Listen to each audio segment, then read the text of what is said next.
It was the world's largest disaster. I mean, so many persons, including animals, have been died. Too many children of the gas-affected parents are being born with congenital malformations. People who have been affected in Bhopal are 48% Muslims, 49% Hindus, and all from lower working class people.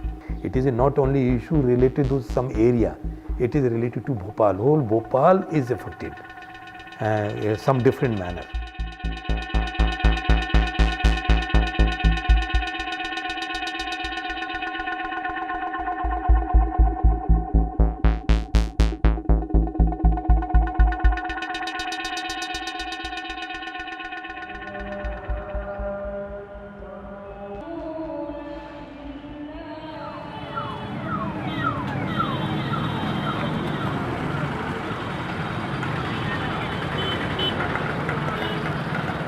I had a friend who was working with the carbide, and he would always complain that it's not a safe place to work, so he was trying to find another job, but never really took it very seriously. But in 1981 December, another friend, Muhammad Ashraf, he was working on the plant and he got exposed to the small phosgene leak. The death of Ashraf really alarmed me, and then I started investigating. And then I took out all those things, and it took almost 9 months for me to write the first piece in September 1982. That was a small weekly newspaper I was publishing. It hadn't had any impact I would expect. But still I didn't give up, so I wrote another piece as a follow-up, Bhopal sitting at the top of a volcano. Second piece which appeared was on October 1st, 1982, and 3 days later there was a small leak in the plant, and it created such a situation that when all the neighboring people had to run away. I wrote another piece on 8th October saying, if you don't understand, you all will be wiped out. So my another piece on the dangers posed by this plant was published on 16th June 1984.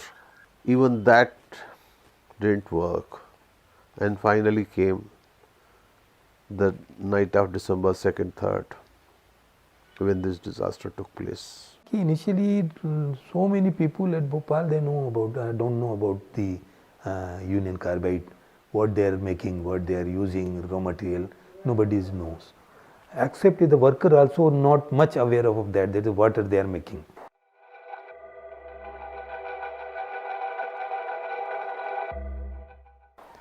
This is basically they are making the pesticides. They are using the MIC, methyl isocyanate as a raw material. I was in Delhi and back to Bhopal in the same day. My train was held up to the outside the Bhopal station. During my visit, come from the station to my residence, I saw the lot of people dying both the sides of the road. The old people, young women and old women, and so many children also, they with the women these hands. A lot of people in silent mode because they are not living, they are just dying. I was living in the old city where my family still lives, and that place is quite closer to the carbide plant. So even that area was affected. I was sleeping and suddenly started suffocating. My wife was coughing, but we couldn't understand what it was. So I called up the police control room. From there I came to know that the gas has leaked from the Union Carbide plant. There was a feeling in my throat as if there's a pin moving in and up and down. There was a quite uneasy feeling in the throat. I thought, since it's maybe I am catching cold. because that was the symptom I had experienced earlier, but this was different. I was staying at the first floor, so I went to the window and found that the people were coughing and running, and then I put my fan on and asked my wife to sit under the concentration of that air so that there's no gas. But I couldn't think anything more because I had read all about the chemicals and how to do this, but I lost my senses at that moment. Since I was aware of the toxicity of the chemicals, I realized that my time is up. I cannot save myself now. So I started calling my friends who were staying little away and warned them that they should run away because anytime the gas could reach their places. But then my wife said that you are talking to your friends and making them run away and all that, but you are not bothered about your parents who are in the other room.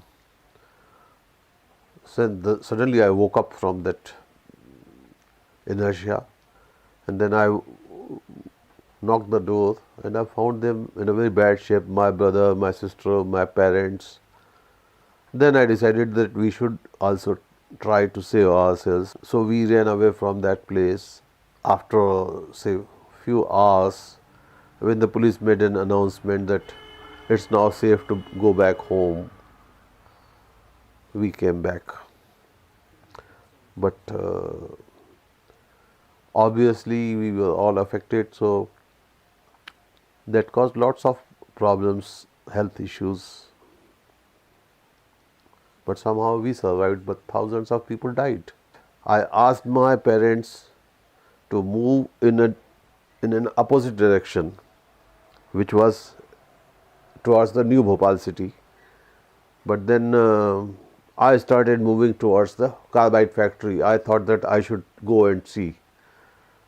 So my wife and my sister were with me on the scooter, and the people who saw me moving in that direction, so they started calling me a fool and then say, "Mar jayega, sala, you will die. Where are you going? Run in the opposite direction." But then I woke up and I realized that I was making a mistake. Then I took my family away and left at a friend's place who was staying at a place which is Eidgah, which is a higher place. So because gas goes down. Lot of people and relatives of the victims or citizen of this city, they came to Bhopal and they feeling that they are not live. They may be dead or somewhere they left from the house. So they are searching around the city and outside the city also and go to the hospitals. So in the hospital, just like this very crowd mob was around the Hamidiya hospital. The dead bodies, either dump the lot of dead bodies in this campus.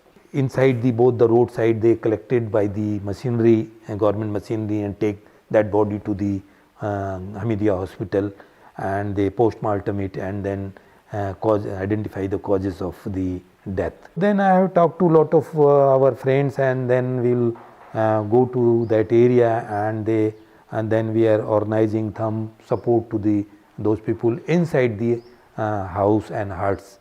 So we are pulling from there and sent to the hospital.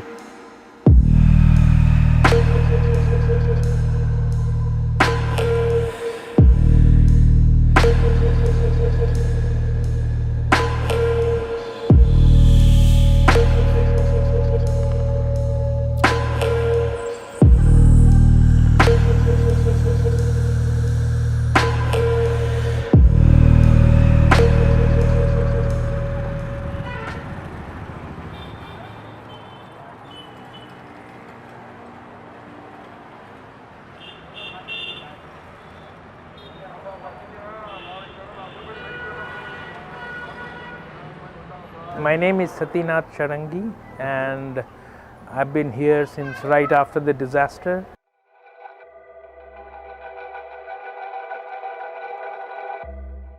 Zambana Clinic came about 12 years after the disaster. The first 2 years after the disaster, we were fighting with the survivors for better health care. And after that, the government spent quite a bit of money and established a healthcare system.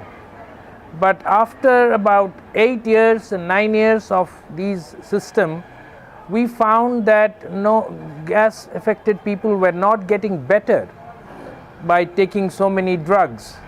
You ask them how many medicines have you taken, and they would say in kilograms, 40 kilograms. And yet they were not getting better. I grew up in Delhi. I heard about Bhopal. I was 7 years old when this had happened, but like most people in India think, or most people in the world just know that this is something that happened many years ago and everything is all right now.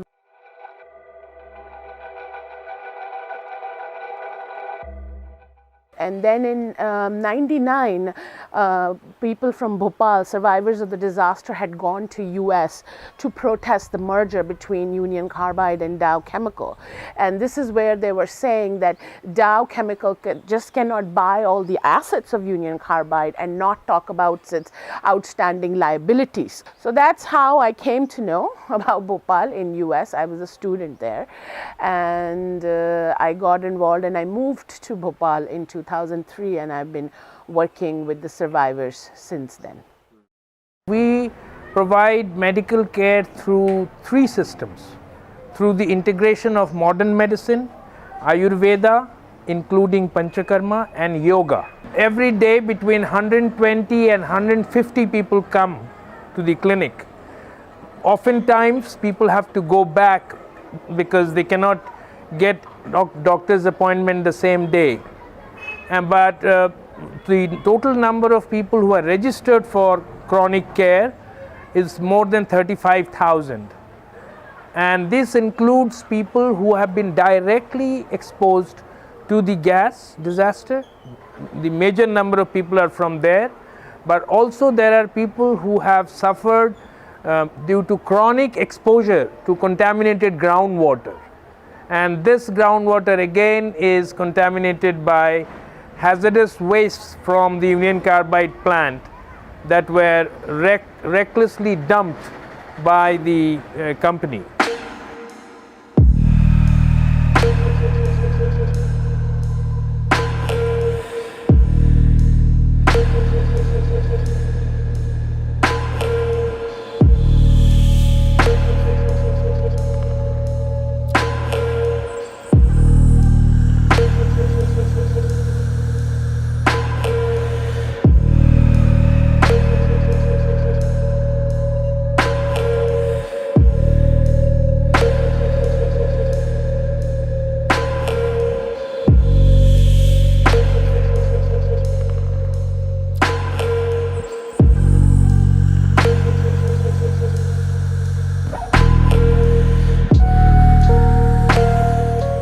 The groundwater contamination started back in 1982, 2 years before the disaster. So even if the gas had leaked, but because how Union Carbide designed their waste management and the way they were dumping all the toxic waste, there are about 48 communities in the area of 64 square kilometers where the groundwater has been contaminated, and more than 100,000 people who are drinking contaminated water. If you want to cure a patient, not only giving a medicine will help him.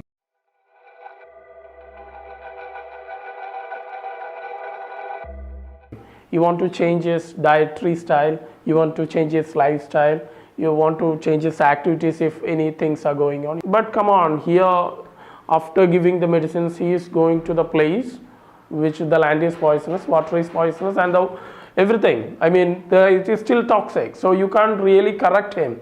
So it is like by medicines we can help him or her to an extent, but still the situation is same. So the protocol in the Virginia, they follow the very strictly. But in Bhopal, some time before, 2-3 times small leakage. Workers affected, some burning eyes, but nobody taken very seriously.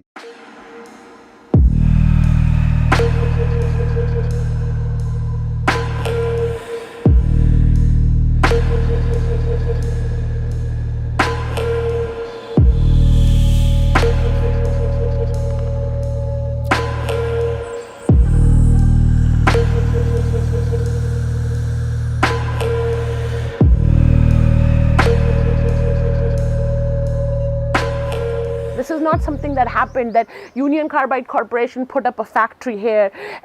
This was a disaster in making. They shut down the refrigeration unit here in order to save some $40 a day. The gas had to be kept at cooling temperature, and they shut down the system. They cut down the security forces. They cut down the training that was being given to security personnel.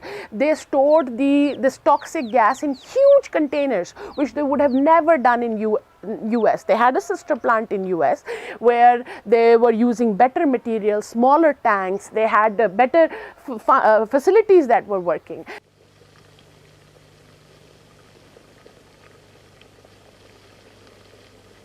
This little box has been built with Union Carbide super insulation, which isn't much to look at, just a layer of paper. So, obviously, they knew that killing people in India would not have as much, doesn't matter as much, and that is why it is continuing today. Can you imagine in any other city where more than 100,000 people are living on a land which is heavily contaminated?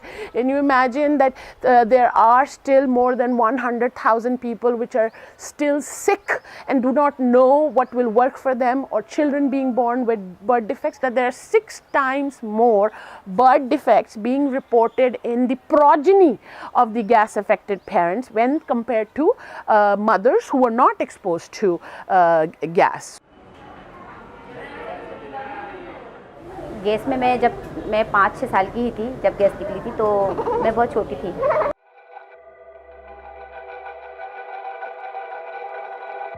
मेरे mummy papa इससे affected है, मेरे भैया भी हैं 2, वो भी affected है. उनकी एक बेटी है, तो वो भी इसी की तरह, मेरी बेटी की तरह ही है. पहले यहाँ पे आती थी, आजकल वो नहीं आती है. तो 2 बच्चे हमारे यहाँ अफेक्टेड हैं गैस से, एक मेरी बेटी और एक मेरे भाई की बेटी.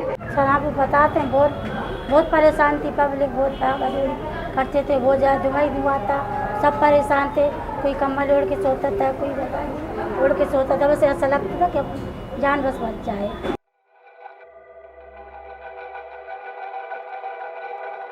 हमें पापा का ना आँखों में बहुत ज़्यादा गैस लगी थी, आँखें में उनकी ज़्यादा खुलती नहीं थी, और अभी भी परेशानी है उनकी आँखों में, दिखता नहीं, खांसी चलती है बहुत ज़्यादा गैस की वजह से, उनकी सांस नहीं हो पाई थी.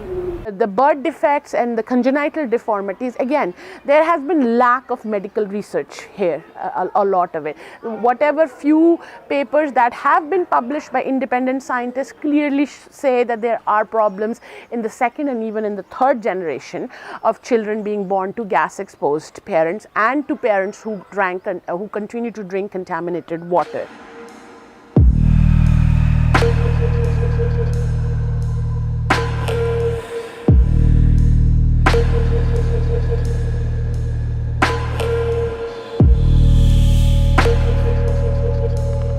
And if you look at the rehabilitation side of it, there are 5,000 women who were being given pension of 1,000 rupees per month. 500,000 people have gotten $500.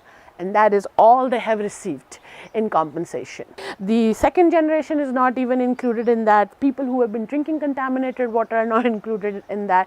So, but in the Supreme Court now there is a petition on revising that amount of compensation for the Bhopal gas victims. And again, government of India is not putting the correct figures of death and injury even in that petition. What the people are having right now is due to the effect the gas had on the neurological system. So it's been like 35 years till the effect is there with them because of the effect of the gas on the nerves actually. When you inspire it, it directly affects your neurological system actually. It directly affects your neurological system, and of course there is like it also gets dissolved in blood. Many people here we call them ghabarat. That's a particular word used for that. That's an unknown sensation of anxiety. Actually, they don't know what is happening, but sometimes at night, sometimes in working place, they feel like their heart is pumping like anything. They don't know what is happening, but it's common for many persons. I can tell you like 70-75% are persons are having like this sort of mental discomfort. A lot of people around the factory were either daily wage earners, some were even farmers who were farming in that land, but mostly poor people living around the area. And when they got exposed, when they were gassed on the night, what happened, most of them could not work because it had a direct impact on being able to do heavy labor jobs. So a lot of them moved into the area behind the factory, not knowing that that area was contaminated, and they were doubly victimized by the contamination. Because they damage all the his organs, most of the body organs. They are not able to breathe, they are not able to saw the things, they are not able to move here and there, they lost the efficiency of the body. The only agency that had all the information before the disaster was Union Carbide. But Union Carbide is refusing to share this medical information that can be used for treating people. So they are basically showing an outlaw behavior and an inhuman behavior, I will say, because all they have to do is share the medical information they have. And that they are saying we won't share because it is trade secret. When Dow Chemical took over Union Carbide, they accepted Union Carbide's liabilities in US. They said we will give away money to people who have been poisoned by asbestos in US. But when it came to Bhopal, they have a completely double standard. And that has continued on, and it continues on till today. It's not just the world's worst industrial disaster, but also the world's worst corporate massacre, where nobody has been punished with even a fine or a single day in jail for killing and maiming hundreds and thousands of people and poisoning a new generation.